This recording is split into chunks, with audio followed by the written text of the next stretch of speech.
5 best indicator के बारे में आज हम बात करेंगे, जिसमें से लास्ट वाला सबसे बढ़िया, वो लगभग ऑलमोस्ट 100% ही काम करता है। चलिए पहले नंबर से शुरू करते हैं।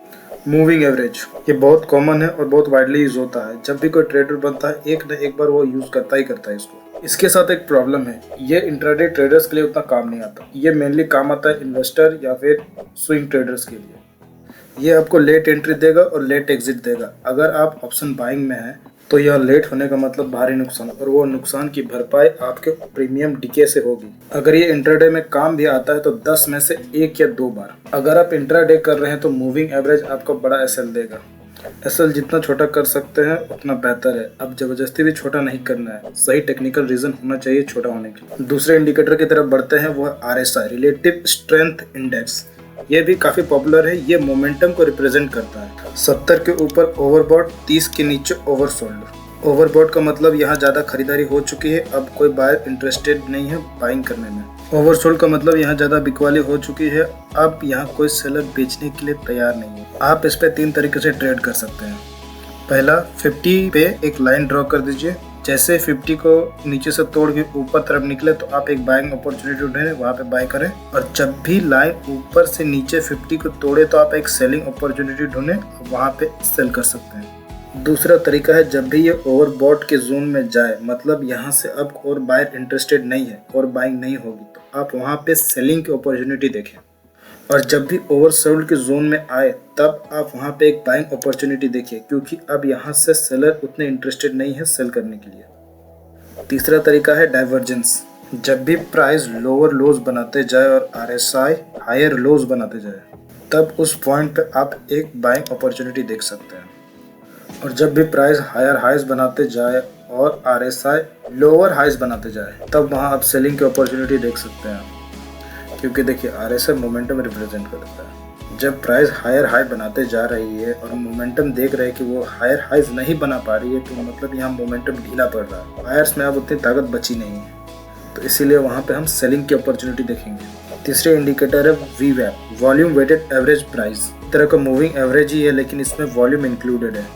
निफ्टी, बैंक निफ्टी या और कोई इंडेक्स ये उसमें काम नहीं आएगा, क्योंकि इंडेक्स के वॉल्यूम नहीं होते। वीवैप डे ट्रेडर्स के लिए काफ़ी बेहतर है, खासकर जब आप 5 मिनट पे ट्रेड कर रहे हो। तो चलिए जानते हैं वीवैप पे कैसे ट्रेड करना है। वीवैप आपको डायनेमिक सपोर्ट एंड रेजिस्टेंस बना के देगा। अब डायनेमिक सपोर्ट एंड रेजिस्टेंस है क्या? जैसे वीवैप लाइन बनते जाएगी, अगर प्राइस वीवैप लाइन के ऊपर है तो उस समय वीवैप लाइन आपका सपोर्ट का काम करेगी। अगर प्राइस वीवैप लाइन के नीचे है तो वीवैप आपके लिए रेजिस्टेंस का काम करेगी। अब ट्रेड कैसे बने इस पे? वीवैप अकेले काम नहीं आता, साथ में और कोई कॉम्बिनेशन रहे तो बेहतर है। सबसे बेस्ट होगा कि आप थोड़ा सा प्राइस एक्शन जान लो और ट्रेंड को आइडेंटिफाई करना भी सीख लीजिए। फॉर एग्जांपल, अगर मार्केट अप ट्रेंड में है तो प्राइस जब भी वीवैप से सपोर्ट ले तो वहाँ एक बाइंग अपॉर्चुनिटी ढूंढे और वहाँ एंट्री ले और एसएल जस्ट वीवैप के नीचे रखें। सिमिलरली, मार्केट अगर डाउन ट्रेंड में है और जब भी प्राइस वीवैप से रेजिस्टेंस ले तो वहाँ एक आप सेलिंग अपॉर्चुनिटी देखें, वहाँ पे एक एंट्री ले और एसएल जस्ट वीवैप के ऊपर लगाएं। चौथे नंबर इंडिकेटर के बारे में बात करते हैं, McD, moving average convergence divergence. McD में फास्ट लाइन है जो ब्लू में है, स्लो लाइन जो ऑरेंज में है, और एक हिस्टोग्राफ। जब भी ब्लू लाइन ऑरेंज लाइन को क्रॉस करके ऊपर निकलेगी तो हिस्टोग्राफ का कलर ग्रीन हो जाएगा। जब भी ब्लू लाइन ऑरेंज लाइन को क्रॉस करके नीचे आएगी तो हिस्टोग्राफ का रंग रेड हो जाएगा। सिंपल है, ज़्यादा कोई रॉकेट नहीं है। ब्लू ऑरेंज क्रॉस करके ऊपर गया, ग्रीन बनेगा। ब्लू ऑरेंज को क्रॉस करके नीचे आया, रेड बनेगा। ये इंडिकेटर अकेले काम नहीं आता, साथ में और एक इंडिकेटर चाहिए। पहले आपको ट्रेंड आइडेंटिफाई करना होगा और सपोर्ट एंड रेजिस्टेंस की नॉलेज होनी चाहिए। अगर सपोर्ट एंड रेजिस्टेंस में दिक्कत होती है तो आप वीवैप का सहारा ले सकते हैं, वो भी डायनामिक सपोर्ट एंड रेजिस्टेंस आपको प्रोवाइड कर देगी। अब ट्रेड इसमें कैसे लें? पहले आप ट्रेंड आइडेंटिफाई करोगे। अगर मार्केट अप ट्रेंड चल रहा है तो सिर्फ आप बाइंग ढूंढेंगे, वो भी सपोर्ट पे।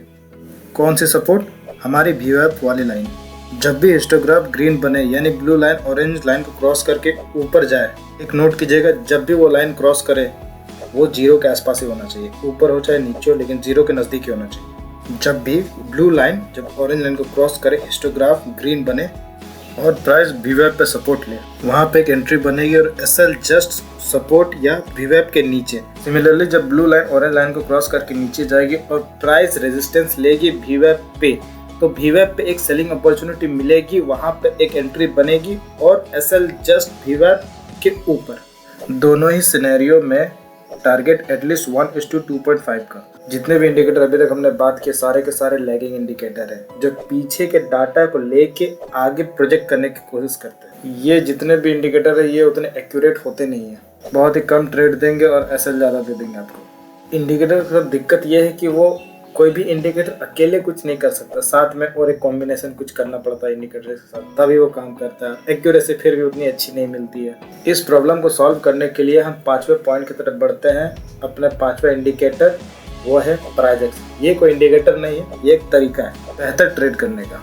ये कोई लैगिंग नहीं, सब रियल टाइम ऑन पॉइंट। बाकी इंडिकेटर आपको धोखा दे जाएगा, ये आपको ज़्यादा टारगेट और कम एसएल देगा। मार्केट में कोई भी चीज़ 100% नहीं होता। प्राइस एक्शन आपके प्रॉफिट होने की प्रोबेबिलिटी बढ़ा देती है। प्राइस एक्शन के बहुत फायदे हैं, जैसे कि वो नॉइस को रिड्यूस कर देता है और फॉल्स सिग्नल से आपको बचाएगा। मान के चलिए मार्केट एक जंगी मैदान है, बाकी इंडिकेटर आपको ग्राउंड हॉरिजॉन्टल व्यू दिखाएंगे, लेकिन प्राइस एक्शन आपको टॉप से व्यू दिखाएगा।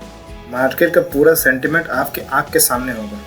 साइड व्यू से आपको क्या ही दिखेगा, जो इंडिकेटर आपको दिखाना चाहता है वो उतना ही दिखेगा, लेकिन प्राइस एक्शन मार्केट का कंप्लीट सिनेरियो आपके सामने रख देगा। प्राइस एक्शन में होता यह है कि आपका चार्ट एकदम क्लीन दिखेगा। उससे एक फ़ायदा है कि आपको सब क्लियर नज़र आएगा, कोई बीच में लाइंस वगैरह कोई ऑब्स्टिकल्स नहीं होंगे। चार्ट आपका जितना क्लियर रहेगा उतना आपके लिए बेहतर है। अगर कोई इंडिकेटर का चश्मा लगा के आप चार्ट को देखेंगे तो आपको चार्ट उतना ही दिखेगा जितना वो इंडिकेटर आपको दिखाना चाहता है। अगर आप ऑप्शन में बाइंग करते हैं और आप प्राइस एक्शन यूज नहीं करते तो मैं लिख के दे सकता हूं कि आप लॉस नहीं होंगे। ऑप्शन बाइंग में आपको सही जगह एंट्री लेना पड़ेगा, थोड़ा सा भी इधर उधर आपका लॉस होना तय है। गलत जगह एंट्री में आप डिके के शिकार हो जाएंगे या फिर बहुत छोटा सा प्रॉफिट होगा। अगर आपको साइंस में अच्छा करना है तो मैथ्स में कमांड होना पड़ेगा, वैसे ही आपको ऑप्शन में अच्छा करना है तो प्राइस एक्शन में कमांड कंपलसरी है। प्राइस एक्शन सिंपल है, लेकिन इसको मास्टर करने में टाइम लग जाएगा, साल 2 साल 3 साल ऐसे ही निकल जाएंगे इसको सीखते सीखते। आपके मन में सवाल आया होगा कि ये इतना सिंपल है फिर भी इतना टाइम कैसे। एक एग्जाम्पल लेते हैं। आप बाइक चलाते हो, क्लच गियर ब्रेक थ्रोटल इतना सभी लोग जानते हैं। मोटोजीपी रेसर भी क्लच गियर ब्रेक थ्रोटल से ही काम करते हैं। अगर आपको मोटोजीपी की बाइक दे दी जाएगी उनके बराबर तो क्या उनके आसपास भी नहीं होंगे। यहाँ डिफरेंस आ जाता है स्किल का, एक्सपीरियंस का। बेसिक रोड मैप में प्राइस एक्शन के मैं आपको बताता हूँ। सपोर्ट रेजिस्टेंस, ट्रेंड आइडेंटिफिकेशन और कुछ पैटर्न जैसे कि shooting star, hammer, bullish and berries, engulfing, tweezer top and bottom, 3 bar play, doji. अगर ट्रेंड अप है तो आप बाइंग करोगे सिर्फ वो भी सपोर्ट पे, अगर ट्रेंड डाउन है तो आप सेलिंग करोगे सिर्फ रेजिस्टेंस पे। ऐसा क्यों? क्योंकि वहाँ पे आपको एसएल बहुत छोटा सा मिलेगा। प्राइस एक्शन में सबसे जो टाइम टेकिंग चीज़ है वो है सपोर्ट, रेजिस्टेंस और ट्रेंड आइडेंटिफिकेशन। ये दोनों वर्ड जितने सिंपल है, यूट्यूब में आप देखेंगे इतने लोग सिंपल तरीके से बताते हैं। आप जब इसको सीखने शुरू करेंगे ना, साल, 1.5 साल, 2 साल तो ऐसे ही निकल जाएगा। ये इतने कॉम्प्लेक्स है ना, ये इतने कि मत पूछो। ये दोनों बहुत ही डेप्थ टॉपिक है। ये अगर मास्टर हो जाए तो आप ट्रेडिंग का ऑलमोस्ट 90% चीज़ आप समझ जाए। आगे प्राइस एक्शन पे एक पूरी प्लेलिस्ट में बनाऊंगा। इस वीडियो में इतना ही। चलिए मिलते हैं अगले वीडियो में।